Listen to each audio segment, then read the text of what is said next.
Hello everyone, this is Aaron Draws, and this is a little analysis video on the new music video for Siamese's new song, Mr. Fear. I think there's a lot to be learned from this music video. It's really interesting. I thought it was really good when I first saw it. I played it like 20 times on repeat. It will be interesting to go in depth to figure out how they pulled some of this stuff off and, like some of the tricks that they were using to get some of these shots to work. And when you go frame by frame, there's like a lot of weird stuff that you wouldn't expect to see, so I just wanted to talk about it. The first thing you'll notice about this animation is that it uses very clean lines, and then instead of coloring it in using like regular shading, they'll actually use gradients. And I think that gives this animation a really unique look, and it actually makes it faster to complete the work. They got it done probably faster than they would have if they shaded it, because they were able to just get entire swaths of the painting done with just one gradient. Like, for example, if you take a look at this shot here, you'll notice that it uses basically three gradients to color in the whole painting right here. You got one gradient for the sky in the background, and then you got one gradient that is basically the ground and the trees, and then there's like one extra gradient for the foreground.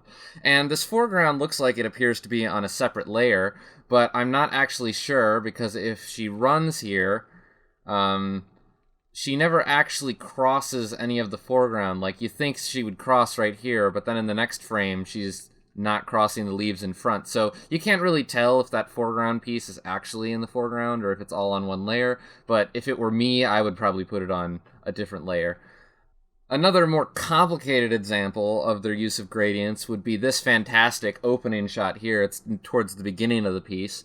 If you look, it is just crazy foreshortening movement. There's like 6 different layers, but it all is brought together because all of these like rocks are on different layers and they're being tweened independently of each other. You'll notice the rocks in the foreground are moving more than the ones in the background. The ones in the background are actually moving in. If you look closely, they're actually moving in instead of out, like you would expect. There's a gradient that's masked underneath everything that makes it all look like it's on one layer, so when it's moving, it all looks like one layer and it just looks realistic. I think they did a really good job with this part right here. It's probably one of my favorite shots in the whole thing. I personally don't use gradients because I find that they can be difficult to work with, and even they struggled a bit with these gradients. I got a few shots where there's some gradient work that's a little bit questionable. You obviously don't notice it in motion, so they kept it in, and I would have kept it in for time's sake. But if you look at this shot right here, you'll notice as the beast lifts its arm up, the gradient actually crosses over his arm. You can see on his shoulder, his shoulder gets darker in this shot because the gradient is all on one layer with his arm. So as it crosses over, you're going to notice a difference in color.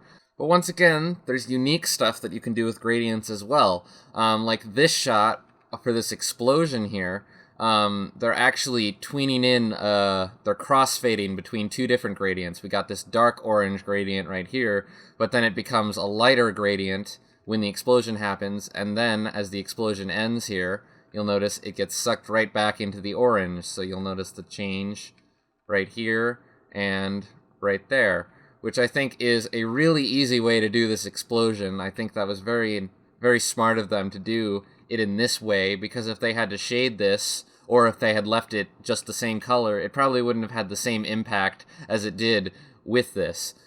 So I think they did a really good job using this gradient crossfade here, and I think that anyone could probably do something similar to this in their own animations, which is really kind of the point of these sorts of videos. I'm going to be trying to do more videos like this in the future where I take animations and analyze them, so we can just sort of see what's going on behind the scenes. I just think it's fascinating that all of this is happening right in front of your eyes, and you just don't notice it until you slow it down to a frame-by-frame level. One thing that's really nice about gradients, though, is that it makes it really easy to do these complicated shots, and it saves time in the long run while looking still professional. And saving time is really important in animation in general.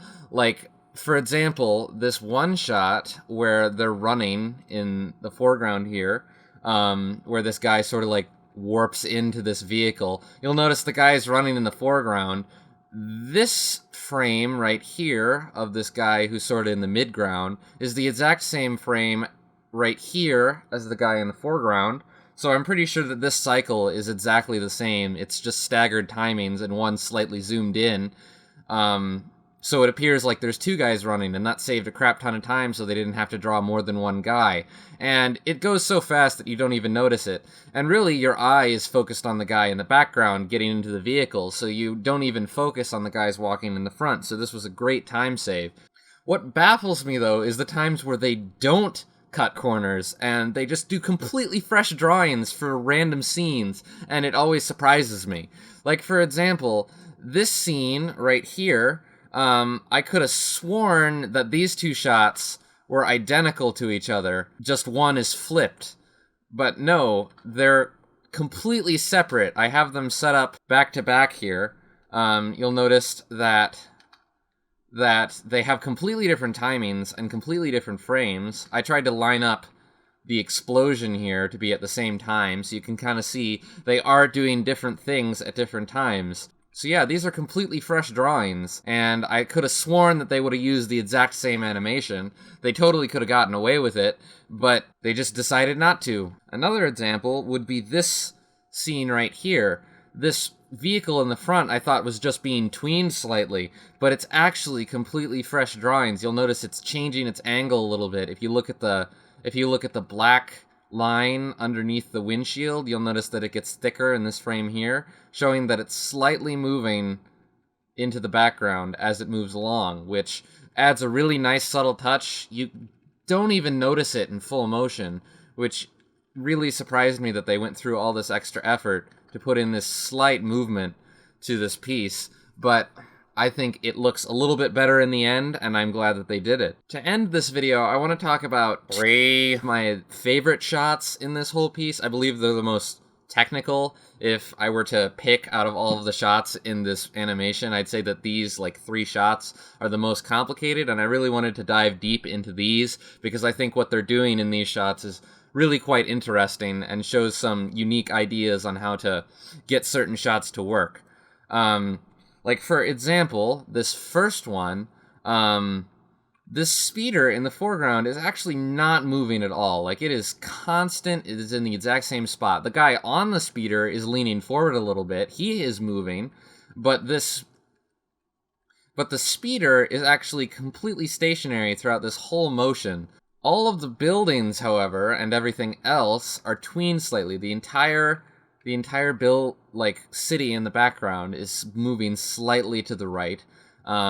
This wall here, as it zooms in, is actually freshly drawn. For example, you can now see the top of this wall on this frame as opposed to this frame, showing that they're actually redrawing this wall each time to get sort of like a depth feel. And in this thing, there's actually a coloring error. That triangle at the bottom used to be brown in this frame, but now it's gray. None of this matters in motion. I'm pointing out all of these tiny little animation errors because I think that they're interesting to look at, but they don't actually matter. There's a lot of people out there who will freeze frame an animation, and it'll be like a smear frame, and it'll be like, oh, the animation's bad.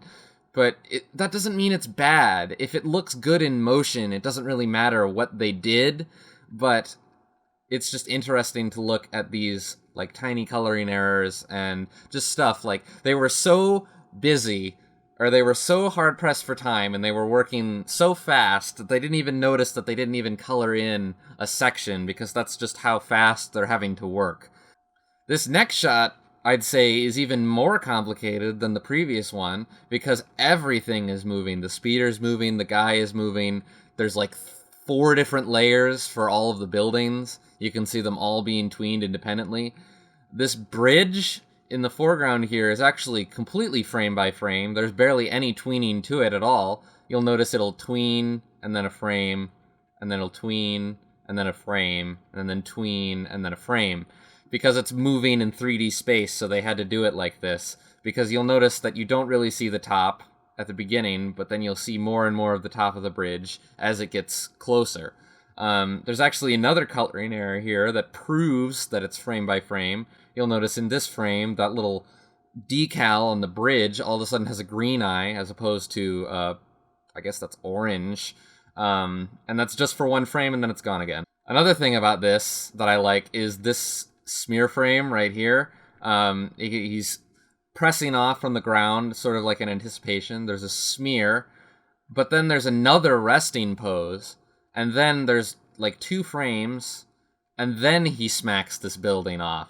I would have like not had this frame in here. I would have gone straight from this smear frame to this, but this frame right here on his arm actually stays for quite a while, and I'm surprised it looks so smooth in motion, but it totally works. This final shot here on this building where he throws this rock at the speeder bike is actually really funny to watch in slow motion, because one frame the rock just appears. So the rock is not there, and then all of a sudden there it is. It's not even on his arm, it's like on his armpit, and that's where it goes. In motion, you can't even tell that it came from his armpit. I'm just baffled that that works so well. So this rock comes into the foreground, hits this guy. You'll notice every frame of this guy has like a slightly different gradient to it. He even clips through this rock, like he's on top of this rock.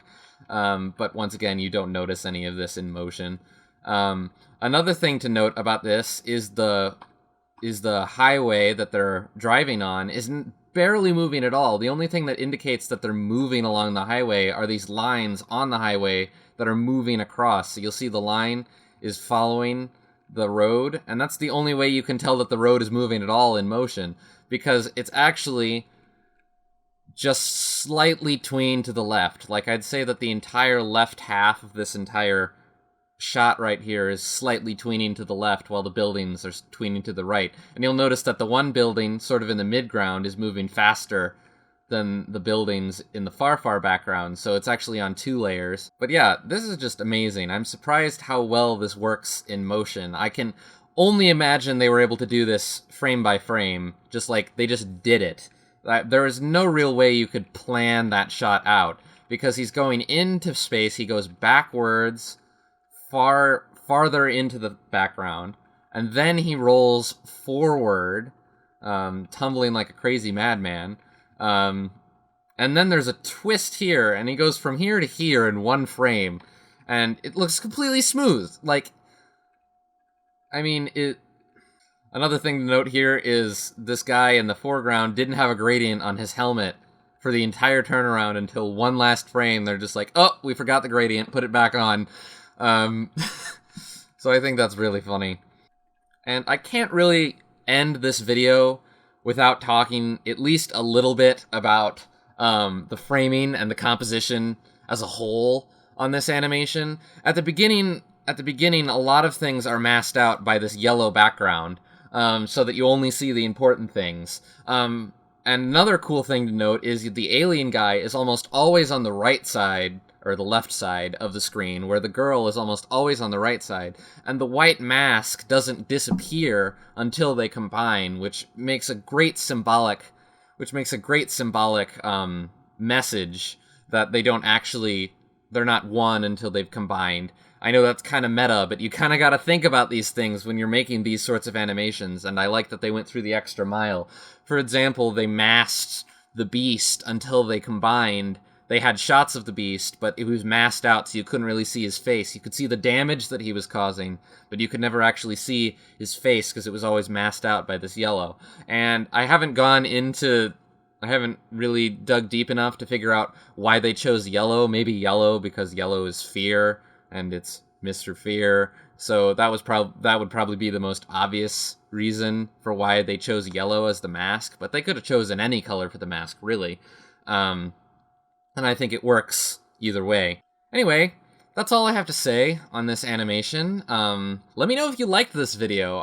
It's a little bit different than things that I normally do. I kind of want to do more in the future. Let me know if you guys liked it. Leave suggestions in the comments on other videos that I could do. I could even do the other animation by this same group to get back. So, bye everyone!